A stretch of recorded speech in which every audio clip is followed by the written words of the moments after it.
abonnez-vous et mettez un pouce bleu. Bonjour tout le monde, donc aujourd'hui une nouvelle vidéo sur la mécanique sur une Peugeot 106 1,4 litre essence. Donc voilà, la 222 780 km.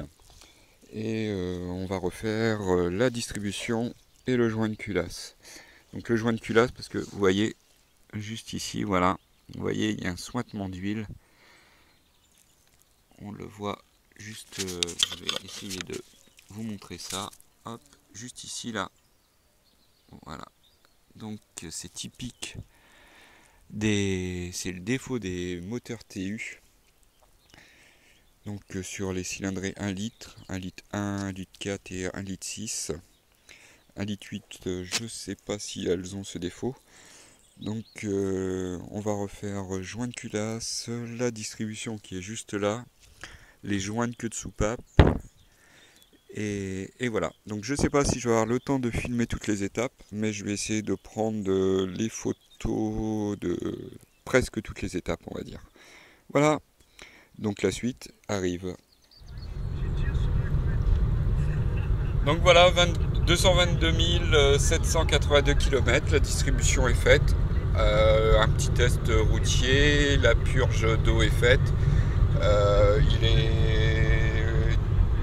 17h15, on a mis un peu moins de 3 heures.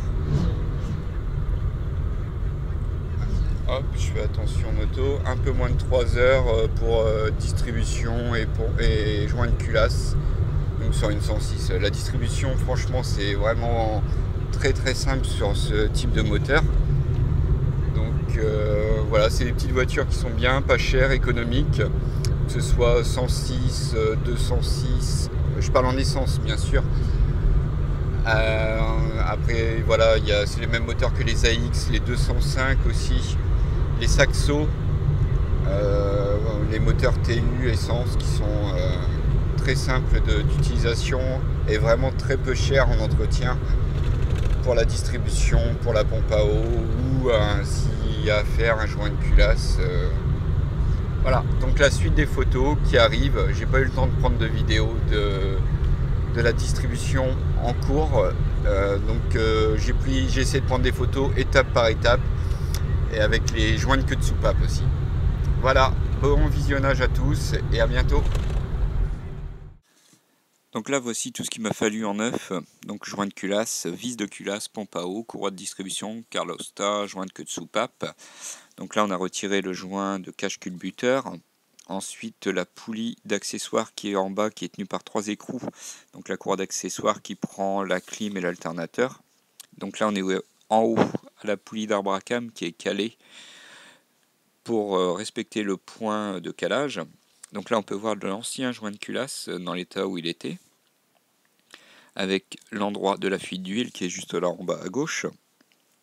Là c'est la culasse avec l'admission et l'échappement, ça sert à rien de tout démonter. Le joint de culasse neuf. Donc là ça c'est l'endroit critique où il y a toujours la fuite d'huile et là on peut voir que c'est neuf avec les joints de queue de soupape. Pour le prix que ça coûte, changez-les. Ça vaut vraiment 3 fois rien, changez-les. Et donc là on est aux soupapes pour le changement des joints de queue de soupape. Donc c'est franchement, ouais, pour le prix que ça coûte, faites ce changement, ça vaut 3 fois rien, et puis ça vous évite de consommer de l'huile, de la fumée bleue, voilà, des fois on peut croire à une segmentation HS, alors que non, ça peut être vraiment que les joints de queue de soupape qui sont morts, et ça vaut vraiment 3 fois rien, donc voilà. Donc moi ils étaient vraiment morts les miens, et j'ai préféré les changer, et j'ai bien fait. Et puis ensuite on a serré la culasse. Donc pour le serrage de culasse, donc on serre déjà à 2 newtons le premier serrage. Et ensuite on fait 2 autres serrages. Un à 120 degrés.